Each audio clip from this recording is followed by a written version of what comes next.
Hello, David Zaritsky for the Bond Experience. Welcome back. Let's face it, he's a gentleman spy, but he is an assassin and he is a spy. And tools of the trade are something that we have to talk about from time to time. Yes, it's not just a fancy watch with a gadget or cool clothes. No, Bond has to use weaponry.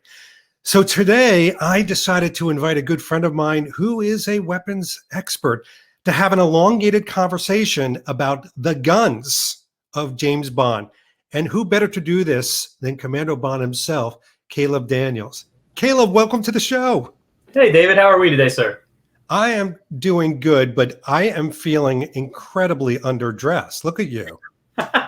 Just snuck in from the office. Had to, dress to impress for you, sir. What? All right. So do you wear those clothes to your job? A couple times a week I try to. It gives me an excuse to rock the holster. So what? Look at you. All right. So let's roll this back because there horrifically maybe a few people who haven't heard of you, although Caleb has been sometimes behind the scenes of some of the Bond Experience operations. Sometimes you've seen his face, but he's got a very cool Instagram called Commando Bond. But talk to me, Caleb, what is Commando Bond? Yeah, absolutely. So channel's dedicated to the firearms style and EDC of Bond, kind of like bringing all those things together and making it real, right? You see like the Tom Ford suit and the ultra fine cut and you question, how does he carry like that? How do you bring that into your daily life and kind of how should I do so? And I've been loving that, and I've been working in the firearms industry for the past 6 years now and have been blending those two things for quite some time. And I started the channel to kind of share how I was doing those things and to connect people back to the firearms of Bond and give them their story that they deserve. That's a perfect readout. And don't let everybody out there in La La Land, don't let Caleb be falsely humble. He has done an incredible job. And correct me if I'm wrong, but this is pretty exciting to show this, but you've got a brand new website to talk about. Yeah, we do. So I recently launched the website to kind of do some more long form conversations. Like I said, I'm really big on the storytelling aspect. I think that's the most important thing, telling the story of both the firearms and how to integrate that kind of stuff into your daily life. So one of my favorite ones I've written thus far is the How to Train Like James Bond blog. And what that's really about is kind of describing range all the time. How does he keep those skills up? I mean, you see him shoot poorly in Skyfall, right? And that's the whole movie's about how that's not the true James Bond. So you question how he's able to do so and working towards that success. And so I kind of break down what live fire should look like and really how dry fire can be integrated by working through Fleming. There's 3 different parts in different Bond books where he talks about this philosophy of training on the move. So it's pretty cool. Is that you firing in that picture right there? Yeah, that's the P99 and the Rag and Bone Henley. Dude, that's absolutely badass. I'm sorry. That's just so cool. So one of the things I want to call out to everybody as we're going through this website is I've had a chance to get a sneak peek and play with it. It is up and live. We're going to put a link below, but there's everything from lifestyle to guest appearances, all these wonderful things around, you can shop the collection, how to contact Caleb because he's an incredible resource. I am just absolutely bowled over by what you did. But Caleb has done something very risky, everybody. And it's not what you think. Now, people would think in many different countries culturally, using guns is a risky business. But you actually... I'll say the word champion. You champion safety first, putting guns, having guns in the right people's hands, but also being incredibly safe. Is that fair to say? Yeah, absolutely. So the company I'm with, that I've been with the past 6 years, Frontier Justice, we're an education-oriented company. Our entire philosophy is based around bringing in and making the non-traditional shooters, so folks that might have never shot before in their life, but really feel like they objectively want to or need to for whatever reason, making them feel 1, comfortable, and 2, safe. So that comes, and I've been doing that since I was 17. And so that's everything from courses to being a range safety officer and helping them out there and really getting people comfortable. I really believe in bringing people in, showing them how to do everything properly, and making sure that they're safe in the process, because you can have fun provided you act responsibly. Exactly. And so I wanted to punctuate that before we begin the fun, because this is something that Caleb does for a living. And so this isn't something that, you know, he dabbles in lightly. The risky part is not him handling firearms. The risky part is he's come on today and agreed to do something with me that is a bit of a test. And I've created some visuals, and we are going to take a journey. And that's why we have our drinks. What are you drinking tonight? Well, it was a gin and tonic, but I've got a red stripe on standby. You better, because this is going to take a little. I've got a nice couple pulls of Johnny Walker Black. So cheers to you, my friend. Cheers. And the reason we needed to take a little pull, ooh, that is good. A little pull on that is Caleb, and back me up on this, buddy, has not seen any of these visuals. I'm literally going to pull something up, obviously an image of James Bond and maybe a gun or a rifle that he's handled, and we're going to chat about it. I'm not the expert. So for this video, I'm relying on Caleb to do most of the talking. You game for this, my friend? Absolutely, and I can confirm I haven't seen a single thing. Oh, and before we get too far so your comments don't explode, This is empty. I'm not drinking and carrying. So this is, I pulled it out and dropped it aside. I'd just like to clarify that for folks. It's like, you know, our audience. It's crazy. All right, here we go. Here we go. First group of images. There we go. Absolutely. All right.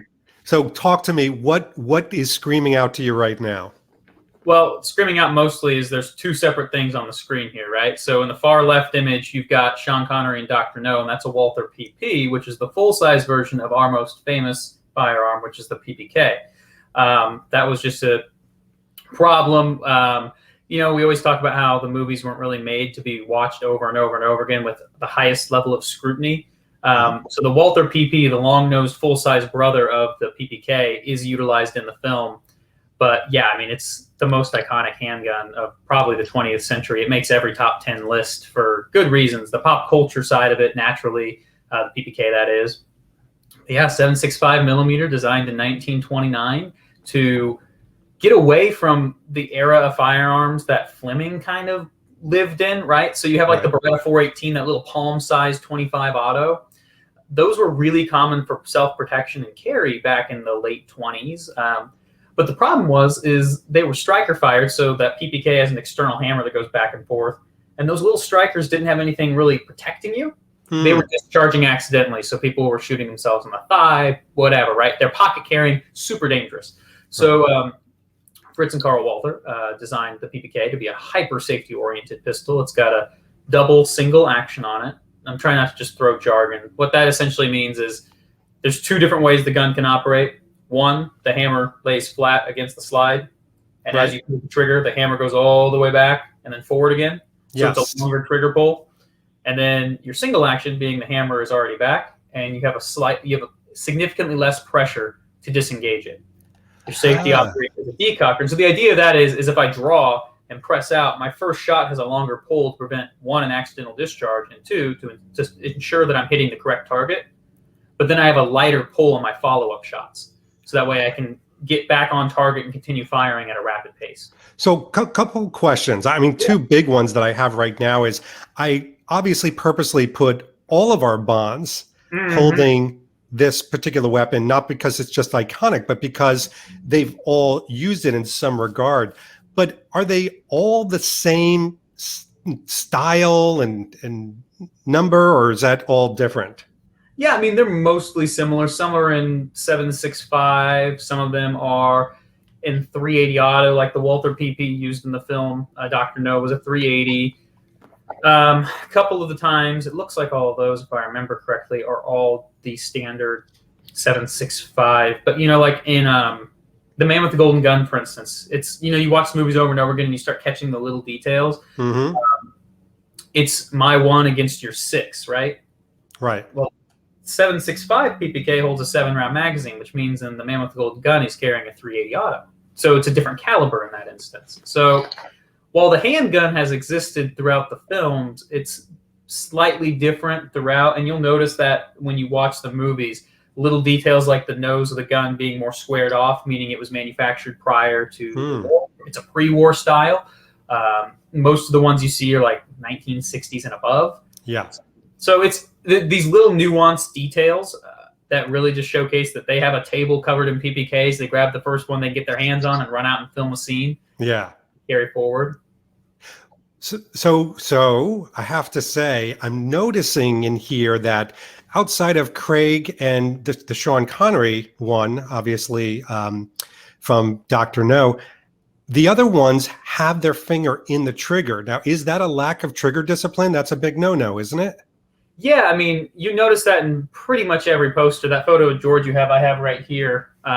So it's really common in a lot of the Bond posters and in most of the movie posters as well for people to be showcasing poor trigger discipline. And if you look at my Instagram, I do my absolute best to not have any shots where my finger's in the trigger guard, where I'm not actually pressing out and engaging the gun. So if I'm posing with the firearm, like in a Thunderball shirt or in a suit or whatever, my finger's not in the trigger guard. And that's because practicing good indexing, trigger finger running parallel to the barrel, preventing any sort of accidental discharge. Always a good idea. All right. Well, that was the easy one. That was just the warm-up one. But here we go. Now we're in From Russia with Love. What do we got in front of us? This is the AR7 Folding Sniper's Rifle. These are incredibly cool. So, of course, Bond carries his in a briefcase with an infrared scope and a silencer or suppressor on the front of the firearm. But what they were designed for initially wasn't for assassination or self-defense, because it's chambered in 22 LR, so it's really a small game round. Right. It's like squirrel hunting, right? Or something like small game. In the movie, they reference that it's in 25 auto, which, if I may dabble in conspiracy theory, I've always assumed that's the case, because in the briefcase in From Russia with Love, the novel, he carries it with a bunch of spare 25 auto ammo. And so as they, in the early movies, kind of pulled directly from the Fleming text, that could have just been a slub where it's like, oh, it's a 25 auto, sure, because that's what it sounded cool and it was already in the book. That's always been my thoughts on it. But yeah, in any case, these were designed for downed pilots during the Second World War. They'd be like underneath their seat. So when they ejected out or crashed, they had something to hunt for until they were rescued. Yeah, and correct me if I'm wrong, but isn't this that they wanted to make something that literally just floated, just kind of like put itself out there, and that's exactly what they made it for. Yeah, it floats. And the newer models, which I have one of, the back plate is kind of a neon orange, so you can see it a bit better if it is doing that, or if the back plate comes off. But yeah, the whole gun disassembles, drops right into the stock, carries the barrel, receiver, and 2 magazines inside of it. Super lightweight. It's meant to be carried in a pack or really anything. But yeah, it's an Armalite rifle, incredibly popular. They're still produced by a couple companies, and it was the first gun I ever actually bought. I turned 18 and bought it 2 days later. I love that, but I'm going to ask you the question I'm probably going to ask for every single one of these, because this is where your expertise really comes into play. For what I mean, you see the top picture with Connery, he shoots the guy in the back when he's climbing out of the mouth, and shooting at a helicopter. How practical is it to use this? Yeah, so I really appreciated the way both of those guys died, because neither of them died by the bullet, right? The first guy, he falls to his death, right? And the second one, he shoots him, and he drops a grenade because he's been wounded, right? So for it being a smaller caliber round, that's pretty reasonable. It's not going to be that one-stop shot, kind of scenario. It's not the 50 cal BMG. It's not a true sniper's rifle in that respect.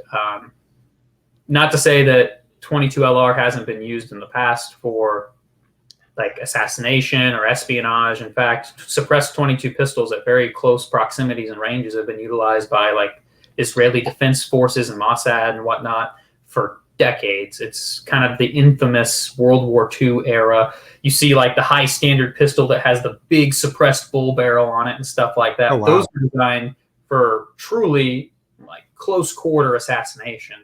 But for this, it's definitely not what Bond would be grabbing first and foremost for a distance shot or, sniping situation.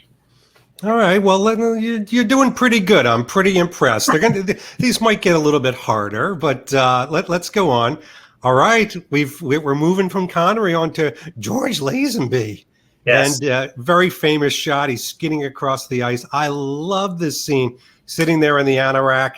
And that weapon looks familiar. I may have seen a stormtrooper use it once or twice, but what are we talking about here?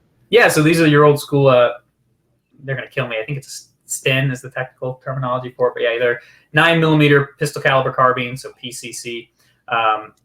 You're completely right. They've been used all sorts. George Lucas was very famous for pulling World War II era firearms and retrofitting them to make props. This one is super popular, and really it was used during the Second World War and about this way. And this is kind of that era where I call it like the pre-teenage of like firearms. If you look at guns from like World War I to World War II, the question is, where do we put that magazine, right? Some of them go above, some of them are on the side, some of them these weird drums sitting on top. But yeah, these are super, super cool little guns, and you see them everywhere in pop culture because they still have that kind of space age look and vibe. Full auto 9, and you can see that with these full autos like that, they have a habit of getting pretty hot, and that's still something common today. And that's why you see all that the heat dissipation there. Yeah, barrel breathe. It's super, super important. I actually just got rid of it. I had a burn from a suppressor this last week. Oh my gosh, that's crazy. Like hot stove to see if it's still warm, right? We shot 40 rounds through a rifle, and we waited 15 minutes, and I went to lightly tap it to see if it was still warm, and I stuck to it, so it was still warm. Caleb, what the hell, man? Hey, it was my first week back properly working in the world of firearms, and I burned. You're forgiven. It'll take your moment. No, I mean it was like I was home. I'm like, yep, injured myself very lightly on a firearm. Yeah, something hot flying from a gun. Perfect initiation. By the way, I'm going to ask you the question. Raid on Piz Gloria. Would you recommend this type of a weapon? Was this a good, effective weapon for Bond to use? Yeah, I mean, I think it actually works really well for the scene. It was used by commando unit kind of things in the era that it was designed for, and it works really well for what he's doing, right? He's dropping out of a helicopter and rapidly engaging targets and things like that. So he's got it in a sling. That stock's collapsible. It rests over the top of the firearm, which was really common in World War II when this was designed. Like your paratroopers on Normandy had carbines with a folding stock that they had strapped off to their thigh that were double the size. But, Bond's not going in for a war. He's going in for a skirmish. So he's got something that's in the easy caliber, light recoiling, does the job in close quarters. Yeah, PCCs are perfect for this kind of thing. Nice. All right. Clicking along. By the way, it sounds like helicopters are raiding you right now. Yeah. Regretting not having this full. I love that. All right. Famous. I mean, I've said this. I've crowed it from the mountains. By far, my favorite Roger Moore film. But people kind of laugh. They said, "Oh my God, it's a real Joker moment when he takes out this big gun." But I kind of like it. I mean, it's pretty badass. Talk to us. What are we looking at here? Smith & Wesson Model 29, chrome-plated, gorgeous 44 Magnum wheel gun. Do you love this like I love this? Yes. So I had the opportunity to shoot one a few weeks back with some friends over in Iowa with Brownells Inc. I was invited out there for a 3-day weekend with their team. And I got to shoot this handgun at 100 yards. The goal was to shoot a man-sized steel plate and see how many times you could hit it at that 100-yard freestanding distance with the handgun. I got to ring the steel 4 out of 6 times on the cylinder. It was really cool. What kind of kick does this thing have? It's heavier, but it's still manageable. It had been a few years since I had shot a 44, and I remember the first time I did, I was really kind of taken aback by it. And I think what happened this time around is it's been 3 years or more. You've got the whole group of people around you, and I'm shooting. I'm like, I'm not. You don't even think about the recoil. You're gonna make the steel ring and make Roger proud. That was all I had right here, and I just pulled the trigger, and it was awesome. It's so nostalgic. I love it. So, you know, he's got the holster. I don't know if this is the sneakiest gun, but what do you think for this moment for Bond? Is this the right weapon? I mean, it's the most 70s kit that he could ever rock, right? Just a few years. I mean, you're talking just a hair later, Dirty Harry's rocking the exact same firearm. I don't mind revolvers. I don't think they're the most ideal for the situation he's in. Yeah, I get the idea of having one because it's big, it's cool, and this is that era where they're trying to get away from Sean and George and make him his own thing. So, what better than a giant chrome-plated revolver?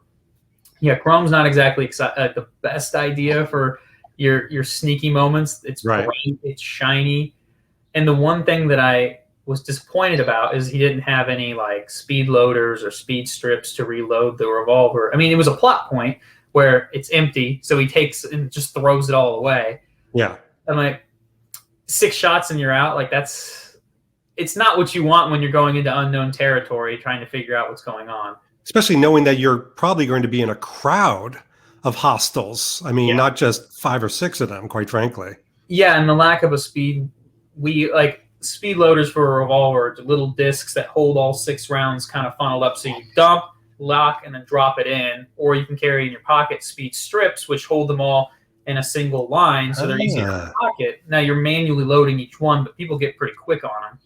But, I mean, what happens if one of the rounds is a dud or there's a misfire or whatever? Like having a reload on hand is the most important thing, being able to clear that malfunction and carry on.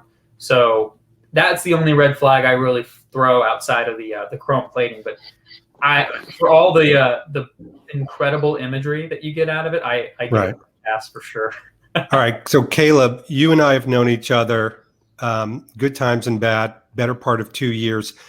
No more Mr. Nice Guy. We're going to go to the next one, and I think this is where I might get you. Yeah. So prepare yourself. What do we got here? It's a heavily modified. I don't know what. It's a fingerless. It's a fingerless rifle. It is a prop master special. I think most of the wikis classify it as a quote other. Okay, so I'm excited, but my excitement is being slightly deflated because clearly you've done research on this. You've tried to do and decipher what this is, because I have no idea. Yeah, so the idea of the rifle makes sense. There's basically, the trigger housing usually rests outside so your finger can pull. Well, the guy's missing his fingers, so that doesn't work. So what did the design have? It was to where you compress your grip and engage the firearm and discharge it. I've actually handled a similar gun in real life. There was a company, I think it's called Blackwater Tactical, designed a rifle that has your thumb actually engaging the trigger from the back of the grip. So it's a triggerless rifle. Was it made for someone that was handicapped or? This triggerless rifle was actually designed for long distance shooting. The idea of it was to eliminate a lot of what most deviation in your shooting and your shot placement ends up being right here. I mean, think about how you're compressing your finger when you're pulling something like that. Right. You're rounding it out. So if you're not using the perfect spot on your finger, you could pull the shot left or right. And if you're further than 500-600 yards doing like proper long distance shooting, every centimeter you're off at 100 yards is, exponentially expanded. And so where you might have been an inch off at 100, you're now a foot off. Wow. So when you're just pressing down, you're not faced with any of those issues, though it would work just fine for folks in that situation as well, for folks that are handicapped in shooting. It's incredibly neat. I really liked it. And in fact, when I saw the rifle, this is the first thing I thought of. They're like, look at this cool new gun. I'm like, man, Roger Moore did that back in the 70s. Like, you're not impressing me. It's so cool. So this is basically a composite then, I guess. Yeah. I mean, you see a lot. It's like the Golden Gun in the same movie, right? It's a prop gun that really gives you the idea of what could be. The reality is it could function just fine. It's just a compression mechanism inside the grip rather than a trigger. Yeah.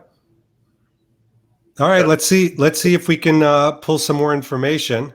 I didn't say they would get easy, but what are we looking at here? This is perhaps my favorite gun ever, David. So total badass. Yeah, I mean, this is what makes Dalton's Bond. This is how I forgive all of the wardrobing and the Dracula hair in the next film is this moment and this scene. I mean, I live for it. I really do. So this is the Walther WA2000. Ooh. It sounds really cool, and the reality is, it really, really is. So the gun, there's only 176 that were ever made. Oh my gosh. Walther designed it to be a bulb-up, bull-barrel, heavy barrel, right? So your natural point of aim stays more flat, so not all the weight's in the back, so you're not wobbling around. It's a bulb-up, which means the whole action exists closer to you, so closer to your shoulder rather than further forward. Again, putting the weight against your body to make it easier for that gun not to just sag on you. Sniper rifle. But they were incredibly expensive to manufacture. They just couldn't manufacture them for a cost that was effective for revenue, so they cut them out. They stopped making them. However, the Bond franchise got a hold of one, and it made it on the screen. It made the gun even more iconic than it already was. In fact, in the late 90s, Walther restructured, partnered with a company called Humorex. They were purchased out by them, and they still are owned by them to this day. And when they did that, the managing directors went out and bought this exact gun at auction. So this exact Walther rifle is sitting at the Walther headquarters in Germany. Oh my gosh. And all the additions that I'm seeing, those scopes and the add-ons, was that on most of them or just the ones from the Bond film? So the guns came completely stock, right? So that's, honestly, if you look at a WA2000 without that large, which that's very realistic for especially that time, like night vision scope, you compare that to like what basically is a little 22 snap-on you buy for $5 at Walmart scope you saw on the AR7 previously, that's infrared, that wouldn't work. You got to think about, like, it's essentially a camera. It's drawing in all that light and creating that night vision for you. So if you look at a WA2000 without a scope, it's kind of like Donald Duck without a shirt. It just looks wrong. You're like, what? You're like, this isn't right. Wait, I'm imagining how that's going to look as my thumbnail on YouTube. Guns or Donald Duck without a shirt. That's just so visual. Oh yeah.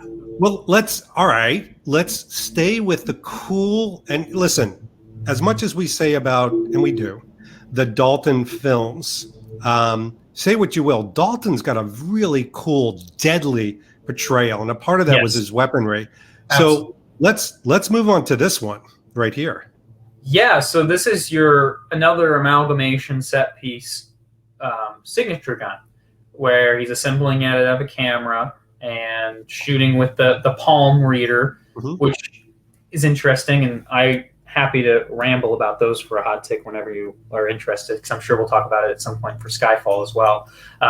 Guessing here. But in any case, yeah, it's another one of those rifles that was designed by a prop master, which is basically, in my mind, the perfect 80s version of the Golden Gun for our Bond, right? Yeah. You're talking like hyper tech, so it's got a palm reader that lights green when he puts his hand on it, and then the other guy can't shoot it. And yeah, you've got the same kind of situation where he's closing the dinner jacket and doing everything proper. Yet Timothy's Bond is the guy that's lethal, not because he's the bruiser, it's because he's Fleming's Bond. He's a guy that kind of just bleeds in on the street, but you know, he's a guy that I could see and I can visualize when you read like Forever and a Day, and you've got Bond standing over a guy, knifing him right to his, like right in front of him, woke him up and said, "This is for so and so." Yep. That's Dalton's eyes that you see in that kind of scene. So could an individual, if they were really resourceful, could they find the components of this? Could you find the scope and, you know, the barrel, the camera? Could you put this together? Or I'm sure you can. I mean, and I'm sure it's like every other. Now the question is, could you find the exact models or create something that was a good composite of it? The camera would probably be the easiest thing to identify. The scope has no real markings on it, so it could. I mean, you could buy any dime store scope and take alcohol and rub the markings off of it to get it to look screen accurate. It looks like he's putting on the barrel like a standard AR birdcage flash hider. So a couple of those parts you buy for $5 at any gun store. Yeah. It's a super cool thing. I mean, it's one of these things that if anybody ever made a replica, I might have to add that just because it's wonderful. And the follow-ups, we're going to go to this next one in relation to this one, and even the previous rifle that we just saw, the sniper rifle. This next one seems almost pedestrian, but we've got to talk about it because I know it's one that you've enjoyed firing. But what are we looking at here that Mr. Brosnan's holding? Yeah, so I'll forgive you for the pedestrian statement, David. I will. Sorry. No, I said comparatively. Comparatively. Yeah. So the Walther P99 did everything for the polymer pistol world that I talked about earlier with the PPK, right? Where the PPK took what the market had currently and said, that's wrong. We're going to innovate incredibly and do things that people are still going to be doing and replicating 100 years from now. They did that then, and they did this in 1997 with the Walther P99. So this was the first polymer framed pistol to have the opportunity to have what we call module backstraps. So I call it the Henry Ford approach, to give you an idea, like your Glocks, your HKs, etc. It was a one size fits all. You can have anything you want as long as it's in black, that sort of thing, right? And the problem with that is larger handguns, they have this large palm swell right here. So for instance, I have a slightly smaller hand. My fingers aren't nearly as long. So the standard size for like a Glock wasn't going to fit my hand super well. And so what's happening is I don't have the correct angle of my trigger finger, so that shot pulling we were talking about earlier is happening because my hand is further back than it should be. Counterpoint, if your hand is too large, it's now too far forward and you're now rolling the shot down and to the right or down to the left. So what Walther did was you just tap out a pin on the back and the back strap lifts up and out and you can replace it. The gun came with a small, medium, and a large. Really easy. The other thing that makes it really cool is the decocker button. So we were talking about that double single action on the PPK where you have that opportunity. The P99 has the exact same setup, which is a huge innovation for polymer frame pistols. It just wasn't done. And it was done for law enforcement agencies, et cetera, because there was no manual safety to engage or disengage. So really what we call a decocking button and a double single, it's a passive safety, right? It's not a lever you're pulling or disengaging prior to firing. It's making that first shot harder, making it more difficult to pull the trigger. And then finally, the last thing that I'll say before we just keep rambling, because I mean, it's amazing. No, that's great. Is people are still, and I mean still, trying to catch up to Walther's fantastic triggers on this gun. The reset is less than 1/10 of an inch. And what the reset is on the trigger is when I pull the trigger and then I let it forward to fire again, that's the distance that it takes for that trigger to get back in and for the gun to reset so I can fire again. So the longer that reset distance, the longer my follow-up shot takes, and the further off target I might have deviated. So a shorter reset means that I'm right on the wall, right where that trigger breaks after every single shot. When I first bought this gun, I had less than 25 minutes to sprint to the range and dump 100 rounds and sprint back home to get to something.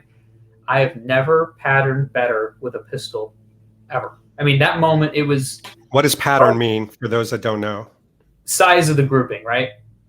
So patterning means you think Skyfall where all the shots are like really wide and missing, and then you think like Scaramanga putting rounds exactly on top of each other.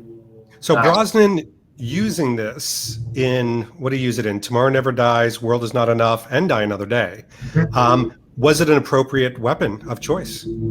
I really think so. So in this era of Bond, we really get more of the action hero Bond, right? We're getting more exciting. Things are happening more. The action sequences are kind of becoming more of the standard, less of the... We're not getting the detective Bond, right? It's not Roger Moore wandering around trying to figure out what's going on with Hugo Drax. It's, we're going to break into Elliot Carver's facility, and he's using the P99 in that initial instance, or the PPK, pardon me.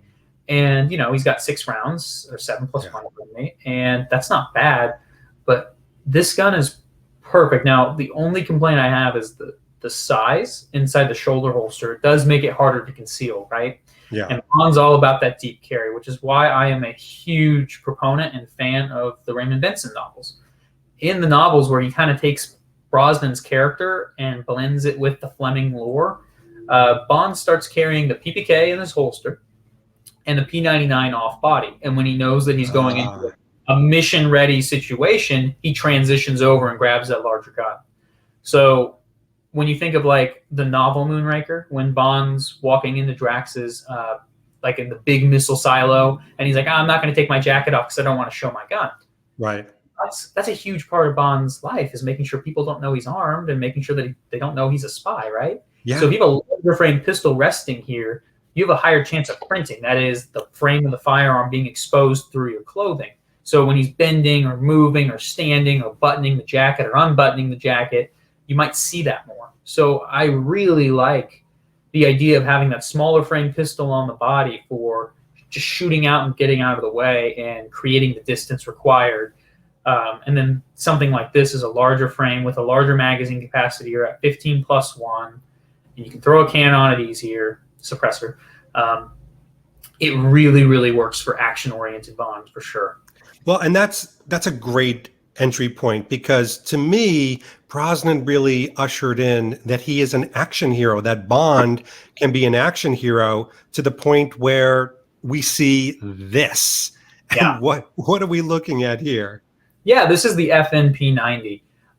So it shoots a unique round called 5.7 by 28. Basically, it's like yay big, super fast, armor piercing. And what's crazy is across the top is the magazine. So it's this weird stick mag that holds 50 rounds. We have one of these in my rental fleet at work, and it's a lot of fun to handle and shoot and load. But I mean, it's like, you look at it, it just screams 90s. It truly does. But it's another one of those bulk-up designs we were talking about, where you try to figure out how to compress the firearm as much as possible to make it more functional for concealment, tight quarters, movement, and that's really what it's meant for. It was designed for law enforcement and military, like special forces units or SWAT teams. So that way, if they're doing CQB, close quarter battle, close quarter combat, CQC, they could have something that was really, really tight, but had a large magazine capacity and could still put a target down. And there's a lot of Brosnan doing one-handed, I guess what people call pray and spray. You know, just kind of like that, like that. I mean, that's probably not what people would recommend, correct? Yeah, there's a difference between like spraying and praying and what we jokingly call accuracy through volume. That is, throwing as many rounds as possible at your given target to ensure that you have them down, right?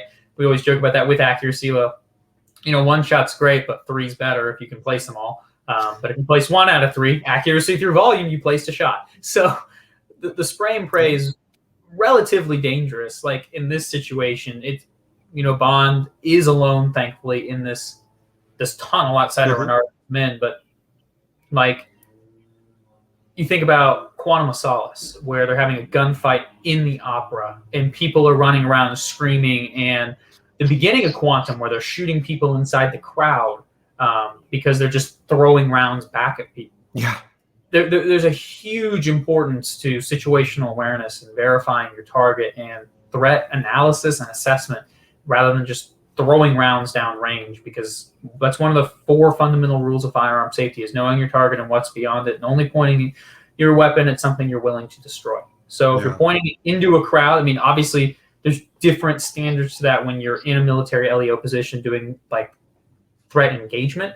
But in that case, it's all the more important to be doing the things that we were talking about, like indexing and preventing, you know, just firing in and doing all that stuff. He's supposed to be a hero, not a villain. So he doesn't want to kill us, right? Absolutely. And by the way, you inadvertently and unknowingly did a wonderful segue to the next image, because you mentioned Daniel Craig.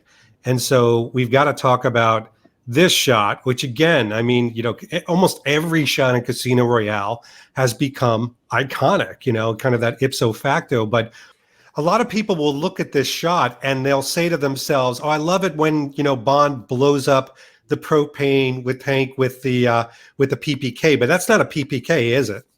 No, that's that P99 again. So you only see the PPK once in Casino Royale, and it's during the fight sequence. At the very beginning, the black and white pre-title sequence, where he turns and shoots with the gun barrel. It's the only time you see him with the PPK. Everywhere else, it's the P99. The boldest decision he makes in this scene is the fact that he's carrying with a suede holster inside linen pants without a belt with a fully loaded 9mm handgun. they get relatively heavy, and all that parkour sequencing, the suede's really dangerous in that 4 o'clock position in the sense that there's no physical retention. So the gun's not locked in. It's just floating inside that holster using the pressure between the waistband and his body to keep the gun compressed. And so there's a really good chance he's going to lose his gun in all these situations. So I'm grateful that he somehow managed to hold on to it till the end. He did. He did a pretty good job at that, actually. All right, you've wanted to. Here we are. We're at Skyfall, and judging by all those lights and that gift from Q, what are we looking at right now? Yeah. So in the movie, he references that it's a Walther PPK 9mm short with the the signature reading grips and all that. It was a modified 7.65 PPK. It's funny, they say 9mm Kurtz are short for whatever reason. I'm not sure why they felt the need to. Maybe because it's a larger caliber, whatever. But the slide on the gun that you see in any still that's tight to the gun, you can see the 7.65mm written on it. But yeah, so it's a palm reading device. And of course, it's a plot device inside the movie that it doesn't function for the villain and all that stuff. So that's the gun, right? It's the modification to the gun anyway. Yeah, and you said something before that I found highly interesting. I want to pick your brain on. Are there things that exist like this where there is kind of a fingerprint read or some sort of identification through the hand? No, technically you could do, in theory, you could engage with biometric systems, right? And that's why I like stuff like biometric lockboxes and stuff like that, because they're easy to read, easy to engage. The trouble is, that's the mechanism. All it's doing is opening a box. Right. Firearms are a lot more complex than that. And so we're talking states like New Jersey have spent hundreds of thousands of dollars to the point where they've actually bankrupted themselves in an attempt to, bankrupted the campaign, where they had to cut the entire thing for 10 years or something crazy like that to create smart gun technology. Because in theory, it makes sense, right? Authorized user is the only one who's going to be able to use it, etc. But Skyfall actually gives us a great reason as to why biometric reading guns don't work. It's the flub that happens in the movie, right? Where Daniel Craig wears the black gloves and they have to edit his hand completely because the gun wouldn't have worked, right? Well, the same goes for if it's my handgun in my nightstand and my wife picks it up, and she needs to utilize it, or perhaps it doesn't read. Biometric stuff. If you ever had a first-gen iPhone that had the thumbprint reader, you know how hard it was to get into that? Oh, impossible. You don't want your handgun to have that delay in engagement. People talk about sub-second draws, getting out and pressed out and firing. Well, you don't want to go click when you get that presented and engaged. So in theory, it makes sense. I would have rather seen Bond having the biometric lockbox instead of one that could be like the one in the photo there with a good screwdriver you could just pop open. Yeah, and this is interesting because as we chat about this, I realize we're moving on from something that is relatively high tech at the time, Q branch, more fantasy than anything, and now we kind of have to move to something a little bit more traditional. But this is the Anderson Wheeler, isn't it? Yeah, and I know it because I've seen photos of you handling it, which is so cool, by the way. It's so cool. Have you held it? Have you kind of? I've never held an Anderson Wheeler. It is high on the list. It's beautiful. It's a work of art. Oh, and that's exactly what they are. It's a $15,000 rifle, base price. They're, it's your Anthony Sinclair, old school, or Tom Ford of the firearms world. These are heritage pieces that you purchase once and you pass down through generations. These were designed and built for big game, like African safari kind of hunting. So they have massive recoil. 500 Nitro Express, which is what he shoots, is no joke at all. So it's more, the scenes where he's shooting it from the hip. It's if he can handle that, then Daniel Craig's the bruiser we all expect and believe him to be as Bond. Yeah, that it's not like flying backwards, 20 feet from his hands is amazing. Well, because I really am genuinely curious. I mean, this thing packs a punch. I mean, it could shoot an elephant, for goodness sake. So my question is, how practical? I mean, he is taking out bad guys, which seems practical. Some of them are flying back 15 feet. I know some of that is a little Hollywoodish, but in a gunfight, would you want something like this? Not ever necessarily, and that's kind of why you see Bond discard immediately and retrieve the HK416 AR platform from the guys. This is like our Bond Home Alone like collab, right? He's retrieving the only gun that they can find inside the house because everything else has been sold. So he's doing exactly what he has to, where he first uses the machine guns inside the DB5 to, plow down the crowd a bit. Then he uses this. He loads it, I think, all at once. So he shoots like 4 rounds out of this, drops a couple targets, and then immediately starts to engage with something different. But like you said, this thing packs a punch, and that also means it overpenetrates. It moves really fast. And so if you're not shooting into a house that's made of stone from, Scotland, from God knows when, right, you probably don't want to be utilizing this because, you want to know where that round stops. Yeah, it's a good call. It's a good call. Well, Caleb, we've taken a journey from, oh my gosh. I mean, let's take stock in this. Excuse the pun. 1962 to 2012, and now we're going to give everybody a taste of today, or rather tomorrow, with No Time to Die. So Bond is retired. He's wearing his Sunspell ratty t-shirt, his Tommy Bahamas, his Tom Ford. He's got his No Time to Die retirement watch from Omega and his Varney sunglasses. But he's also holding something. What is he holding here? Browning High Power. Ooh. It is a gorgeous handgun. Another one from yesteryear. It fits Bond perfectly. It's got nicknames like the Wonder Nine. It's been used by all sorts of military and law enforcement officers over the decades. It holds up. It's one of those guns that its profile is so prolific and the way it operates is so clean. It's a single action only pistol, meaning that the hammer has to be back in order for it to fire. But that means that you've got a really, really crisp trigger pull every time because it's designed for that. And it's fine-tuned for a very limited amount of pressure. Manual safety on it as well. But yeah, these are incredibly iconic, and they crop up a couple times in the Bond franchise, twice inside the Craig era, used by Bond.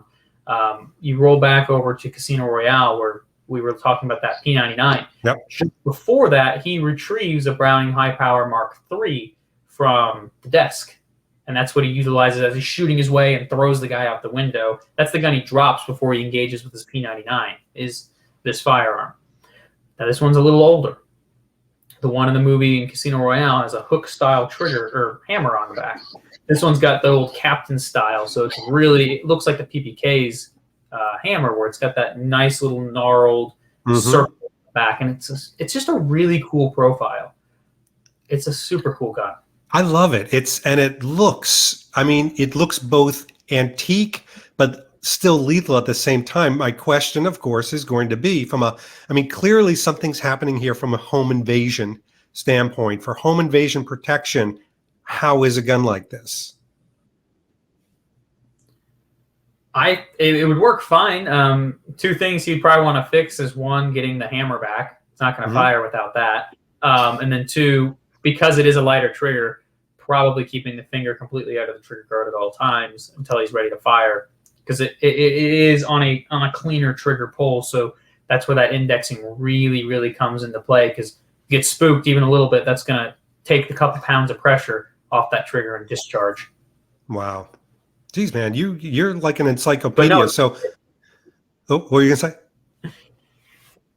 Oh, I'm just saying it's a great gun. It's a 15-round magazine, full-size frame. It'll do the job just fine. It really comes about, especially in his hands, it's going to do the trick, gun, right? Yeah, absolutely. Well, and Bond sometimes has to go for something a little weightier, a little bigger. So here we go. And I know you're a fan. You've even replicated this from a video standpoint, but what are we looking at here?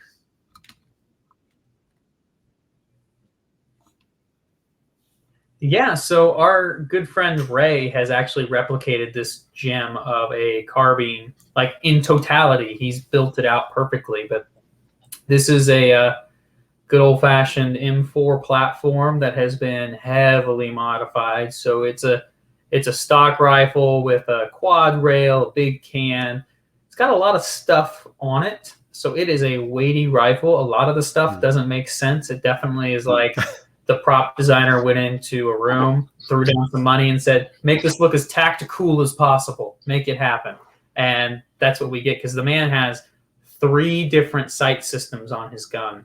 If you look, he's got that bottom corner shot, gives you a good idea of it. He's got a fixed front sight blade in the front.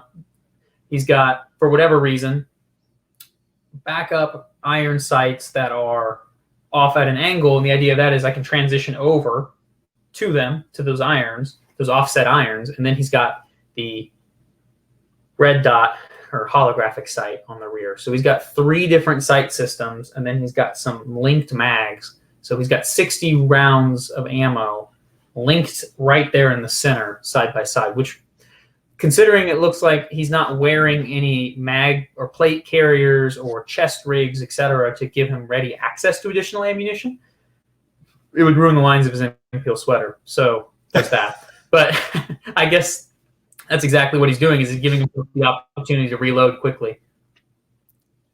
That's amazing. And then the world's longest suppressor. There's absolutely no need for something like that. Yeah, and I have to tell you, Caleb, first of all, not that I was ever looking or expecting to stump you, but we've literally gone through 14 images in a quick, succinct amount of time, and you were like, so I'm going to ask the logical question. I mean, clearly, this is your vocation. It's what you do for a living. It keeps the lights on. But in addition to this, you really do have a passion for this. What is it? And not just obviously, you know, guns and rifles and things like that, because I'm sure there's the artistry and the tooling and the history. But what is it about Bond weapons that is just so fascinating?